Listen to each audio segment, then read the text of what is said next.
Bonjour, bienvenue à la librairie. Qu'est-ce que je peux faire pour vous? Ok, vous avez un anniversaire. Vous savez pas trop ce que la personne aime, d'accord? C'est pour ouvrir du coup. Ok, ça marche. Ok, je vois. Bon, alors ce qu'on va faire, c'est que je vais vous présenter plusieurs catégories. Dans ces plusieurs catégories, je vais vous présenter 2 livres à chaque fois. Et vous allez me dire à peu près ce qui vous enchante le plus ou pas, d'accord? Je vais vous lire les quatrièmes de couverture. Comme ça, vous allez pouvoir vous faire une petite idée. Et puis vous allez faire votre choix tranquillement. Ok, super. Alors, du coup, on va commencer par la série, par la catégorie plutôt. Amour, voilà, tranquille, quelque chose de roman plutôt, mais voilà, pas de suspense trop, enfin voilà, d'accord. Alors, on commence avec En voiture Simone. C'est de Aurélie Valogne, je sais pas si vous la connaissez, mais elle a fait plein de livres. Super, vraiment c'est très sympa, on passe un bon moment, on s'ennuie pas, c'est cool. Je vais vous lire du coup la quatrième de couverture, d'accord? Pour que vous puissiez vous faire une petite idée. Et voilà, c'est écrit assez petit, mais franchement ça se lit super bien. En voiture Simone. Pour une comédie familiale irrésistible, il vous faut un père despotique et égocentrique, Jacques, une mère en rébellion après 40 ans de mariage, Martine, leur fils Mathieu, éternel adolescent, mais bien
Ensuite, ça c'est autre chose.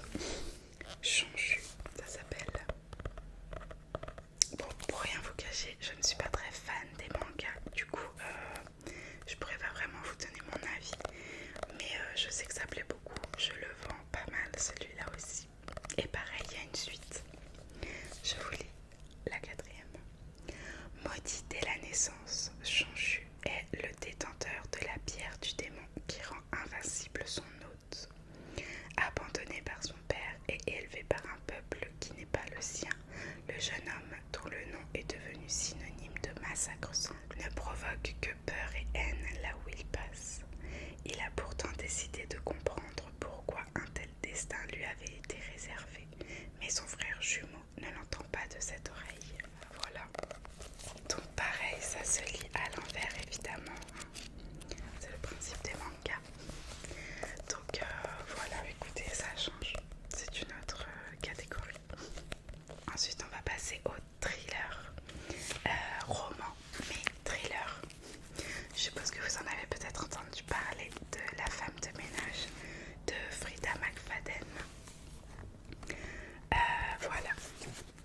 Peut-être que votre ami l'a déjà lu, mais en tout cas, si ce n'est pas le cas, c'est vraiment un bon livre. Je l'ai lu et j'ai vraiment beaucoup aimé, donc n'hésitez pas. Si vous aimez les choses comme ça, allez-y les yeux fermés. Je vais vous lire la quatrième du coup de couverture. Il est assez gros, mais il se lit plutôt très bien. La femme de ménage. Chaque jour, Millie fait le ménage dans la belle maison des Winchester, une riche famille new-yorkaise. Elle récupère aussi leur fille à l'école et prépare les repas avant d'aller se coucher dans sa chambre au grenier. Pour la jeune femme, ce nouveau travail est une chance inespérée, l'occasion de repartir de zéro. Mais sous des dehors respectables, sa patronne se montre de plus en plus instable et toxique. Et puis il y a aussi cette rumeur dérangeante qui court dans le quartier. Madame Winchester aurait tenté de noyer sa fille quelques années auparavant. Heureusement, le charmant monsieur Winchester est là pour rendre la situation plus supportable. Mais le danger se tapit parfois sous des apparences trompeuses. Et lorsque Millie découvre que la porte de sa chambre mansardée ne ferme que de l'extérieur, il est peut-être déjà trop tard. Franchement, très bien celui-là. Je vous le recommande vivement. Ensuite, on passe à un autre du même auteur. La prof, celui-là aussi, il est très très bien. Franchement, ça se lit vraiment vraiment bien. Et si vous aimez les choses qui sont à suspense et qui vous retiennent le souffle, allez-y sans hésiter. Je vais vous lire du coup la quatrième de couverture. Chaque matin, Eve se lève et embrasse tendrement son mari Nate. Ils partent au travail ensemble, au lycée où elle enseigne les mathématiques et où Nate est professeur d'anglais. Une vie parfaite, réglée comme du papier à musique, tranquille. Pourtant, l'année dernière, l'école a été secouée par un scandale.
Et enfin, le dernier livre que j'ai à vous proposer, toujours dans la catégorie BD, celui-là est très... Voilà. Mais pareil, ça se lit très très facilement. Vraiment. Et celui-là, pour le coup, il a un vrai message. Un plan infaillible de Paco. Comment j'ai réussi mes plus grands rêves. Je vais vous lire la 4e de couverture, vous allez comprendre. On a tous des rêves, petits ou grands, réalistes ou audacieux, parfois même impossibles. Il n'y a peut-être pas de méthode parfaite, mais s'il existe un plan pour réaliser vos rêves, seriez-vous prêt à le suivre? En gros, il nous explique comment il a fait pour réaliser ses rêves et il nous donne ses trucs et astuces. Voilà, de ses trucs et astuces, ses conseils, etc. Donc c'est vraiment top. Et ça, pareil, c'est d'utilité publique, ça peut servir à tout le monde et plaire à tout le monde. Donc voilà. Voilà, est-ce que vous avez fait un choix? Comment? C'est pour un enfant. Ok, bon, bah j'ai ce qu'il vous faut aussi. Je vais rester que sur des BD parce que c'est la base. Donc on a Tom Tom et Nana, évidemment. Très facile à lire, très ludique, très... C'est facile quoi, c'est... Voilà, on est dedans. Il y a plusieurs histoires, il y a 9 histoires. Franchement c'est un frère, une sœur qu'on aime suivre, qu'on aime découvrir avec leur famille, leurs amis. C'est trop cool. Je vous lis la 4e. Tom Tom, c'est le grand frère et Nana, sa petite sœur. Des idées géniales plein la tête et une énergie à tout casser. Ils aiment la pagaille, forcément. Leurs parents s'affolent, leur grande sœur s'énerve, leur tante rouspète. Mais à la bonne fourchette et dans le quartier, on les adore. Avec eux, la vie est tellement plus drôle. Donc voilà, Tom Tom et Nana, un indispensable de la bibliothèque d'un enfant. Et pas que. Et on a aussi Cédric. Pareil, ça se lit bien. C'est facile. C'est, voilà. Il y a plein de couleurs. C'est vraiment top. Là, il n'y a pas de 4e de couverture. Mais bah voilà quoi, c'est Cédric, on vit sa vie, enfin on suit sa vie. Il nous raconte ses bonheurs, ses malheurs, c'est vraiment trop cool. Donc voilà, pour les enfants, c'est vraiment ce que je vous conseille. Une BD, ça fait vraiment plaisir et ça se lit bien, ça se lit facilement. Même pour un enfant qui commence à lire, c'est cool. Donc je vous dis ce que vous voulez pour votre ami enfant du coup. Les deux. Vous voulez prendre les deux? Ok, ça marche. Il y a des collections. Il y a vraiment beaucoup de livres de ces 3 héros. Donc n'hésitez pas, si jamais ça lui plaît, à revenir pour acheter d'autres livres. Du coup voilà, hop, ça fait 21 € s'il vous plaît. Merci beaucoup. Bon bah écoutez, je vous souhaite une très bonne journée et bonne fête d'anniversaire. Et revenez me voir pour me dire si ça lui a plu. Bonne journée.